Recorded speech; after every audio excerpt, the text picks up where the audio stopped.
ठीक है। हाय to all of you. देखिए ज़रा सा हम लोग ना डिजिटल इलेक्ट्रॉनिक्स देखने जा रहे हैं, जिसमें ना देखिए हम लोग नेट का सिलेबस, आईआईटी जैम का, गेट का, यूपीएससी ऑप्शनल का, असिस्टेंट प्रोफेसर और लेक्चरर कार्डर के जो एग्ज़ाम होते हैं ना डिफरेंट स्टेट्स के, उनका सिलेबस देखेंगे। देखिए ज़रा सा तो डिजिटल में ना मोर और लेस सेम ही सिलेबस होता है, ठीक है ना। तो हम लोग के सिलेबस में सबसे पहले हम लोग देखते हैं that is called as Boolean algebra. Okay, Boolean algebra. Next उसके बाद हम लोग जो देखते हैं ना that is called as K map, right. K map is also called as Karnaugh map. Okay, next we will see logic gates. Okay, after that we will discuss logic circuits, then we will discuss ADC, analog to digital converter, digital to analog converter and its characteristics. And the last one is that is called as number system, right, and the last one is called as number system. देखिए ये दोनों जो method है ना, इन दोनों का purpose एक ही होता है। इन दोनों का पर्पस ये होता है किसी भी लेंदी एक्सप्रेशन को मिनिमाइज करना। ओके, तो this what the basic purpose of Boolean algebra as well as KMAP, nothing more than that. Okay, some disadvantages are there associated with the Boolean algebra, so a new method introduced that is called as Karnaugh map, but the purpose of the two thing is same, that is you need to minimize the lengthy expression into smaller one. Then what will be the benefit if you will be getting smaller expressions is that you will be having minimum number of gates, right। भाई छोटे expression होंगे तो minimum number of gates लगेंगे, expression बड़ा होगा तो gates ज़्यादा लगेंगे, है ना। तो ये पर्पस होता है मिनिमाइजेशन का। देखिए लॉजिक गेट्स आप क्लास 12 से पढ़ते चले आ रहे हैं। यहाँ पर हम लोगों ने डिस्क्राइब किया है 3 हिस्सों में। One is called as basic gate, another is called as universal gate and the last one is called as arithmetic gates. ठीक है, arithmetic gates, TIC, arithmetic gate. Basic gates वही गेट है जो आप क्लास 12 में पढ़ते हो, नॉट गेट है, एंड गेट है, नेक्स्ट आ जाइए OR गेट। Okay, these are the basic gate. Discussion starts from here, right. Then we will go for universal. Universal means there are 2 gates that is called as NAND and NOR। आप क्या कर सकते हैं, NAND और NOR use करके ना पूरे digital system में कुछ भी डेवलप कर सकते हैं। That's why they are called as universal gates, right.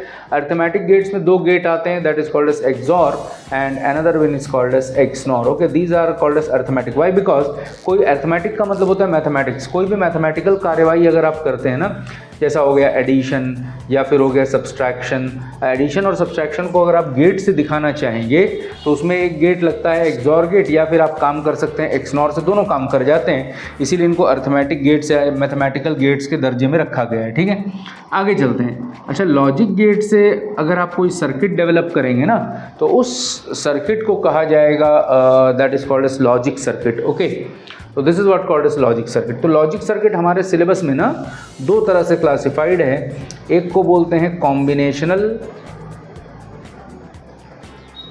और एक को बोलते हैं that is called as sequential. Okay, there are 2 types of circuits, one is called as combinational circuit, another one is called as sequential circuit. Both are in the syllabus. Okay, कई state की जो MSc entrance exam होती है उसमें तो sequential combinational दोनों से ही question आते हैं। नेट वगैरह में तो है ही है, MSc एंट्रेंस में भी पूछे जाते हैं। देखिए ये मान लो आपने कोई सर्किट बनाया, डिब्बे के अंदर है ना बहुत सारे गेट हैं, रैंडम है, आगे पीछे जैसे भी हों।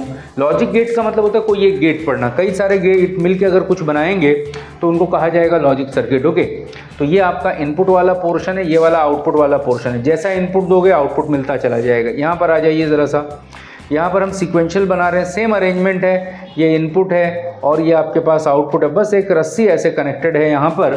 इस रस्सी को कहा जाता है फीडबैक। ओके, फीडबैक का मतलब आउटपुट से लेना, बैक में फीड कर देना, पहुँचा देना, that is called as feedback. अब इसमें होता क्या है, देखो यहाँ पे कोई इनपुट दिया, हमको आउटपुट मिला, जो भी आउटपुट मिलेगा ना वो रस्सी से वापस पीछे आएगा। मतलब अब जो नया output, new output if you are getting, it will be definitely depending on the past output which has been circulated through this rope. Okay, जो रस्सी से पुराना आउटपुट आगे गया है उसका कॉन्ट्रीब्यूशन होगा नया आउटपुट मिलने में। अब ज़रा सा इसको ऐसे समझो ज़रा सा, अगर ये कोई सर्किट है and if it is developing new output and it is depending on the past output which has been moved through this rope towards the input side, नया आउटपुट पुराने आउटपुट के पीछे जाने की वजह से मिल रहा है। इसका मतलब ये सर्किट ने ओल्ड आउटपुट या फिर पुराना आउटपुट को इस्तेमाल किया है। अगर कोई चीज़ हम पुरानी चीज़ को इस्तेमाल कर रहे हैं या हम पुरानी चीज़ को यूज़ कर रहे हैं, इसका मतलब हमारे दिमाग में वो चीज़ पुरानी चीज़ रखी हुई है। समझ में आया आपको? तो इसीलिए जिनमें सर्किट होता है, जिसमें फीडबैक होता है, उनको हम कहते हैं मेमोरी वाले सर्किट है। क्यों? क्योंकि इसने पुरानी चीज़ को इस्तेमाल करके नया डेवलप किया है, तो पुरानी चीज़ को इसने याद रखा होगा। लेकिन यहाँ देखो, कोई चीज़ पीछे जाने के लिए तो है ही नहीं, तो कोई आउटपुट पीछे जाएगा नहीं, तो पुराने आउटपुट की वजह से कोई नया आउटपुट तो मिलेगा नहीं। तो इसीलिए कॉम्बिनेशनल सर्किट में फीडबैक नहीं होते, इनको कहा जाता है मेमोरी लेस। जैसे जितने भी एडिशन सब्सट्रैक्शन वाले हैं ना, इन सबको मेमोरी लेस कहा जाता है। मिसाल के तौर पे आप किसी दुकान में गए, आपने 2 सामान खरीदा, 2 रुपये और 3 रुपये का, रिजल्ट वो कितना बताएगा? 5। पीछे मेरा नंबर आया, मैं घुसा, मैं 4 रुपये और 6 रुपये का सामान खरीदा, तो वो मेरे को 10 बताएगा। इसको पुराने वाले से कोई मतलब नहीं है, 5 बताने की ज़रूरत नहीं है। समझ में आया आपको? पुराना जिसका था वो ख़त्म हो गया, अब नए वाले का बताएगा। तो नए वाले को नया, पुराने वाले को पुराना। Past and new one are independent. Okay, तो कॉम्बिनेशनल सर्किट में पुराना और नया का कोई जोड़ नहीं है। सीक्वेंशियल में जो डेवलप होगा वो पीछे जाएगा, फिर नया मिलेगा। मतलब पुराना पीछे जाएगा, इस्तेमाल होगा, फिर नया मिलेगा, right? So this was the basic mechanism inside the combinational and sequential circuit. Okay.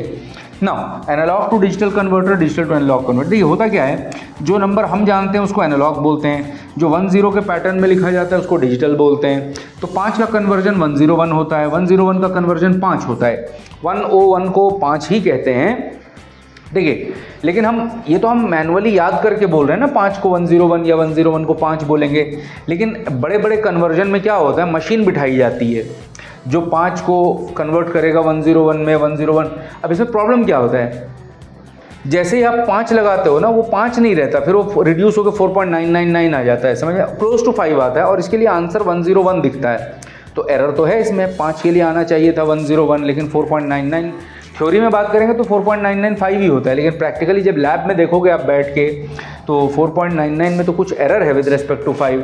तो मान लो 4 मशीन आपने बनाई, जो कोई 4.9 के लिए 101 दे रहा है, कोई 4.99 के लिए 101 दे रहा है, कोई 4.9999 के लिए 101 दे रहा है। तो अच्छा मशीन कौन सा है? नीचे वाला। बात समझ? तो अच्छा कन्वर्टर कौन सा है? नीचे वाला। तो 4-5 कन्वर्टर है जो हमको देखना है, उनकी खूबी देखनी है कि किसमें कम एरर होता है, किसमें ज़्यादा एरर होता है।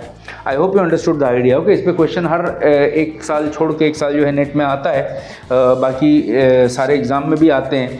तो मेरे कहने का मतलब है कि आपको थोड़ा बहुत आइडिया, सिलेबस का ओवरव्यू हो गया होगा। अगर आपको समझ में आया तो इसको लाइक करिए, शेयर करिए और जो है इस चैनल को सब्सक्राइब भी करिए।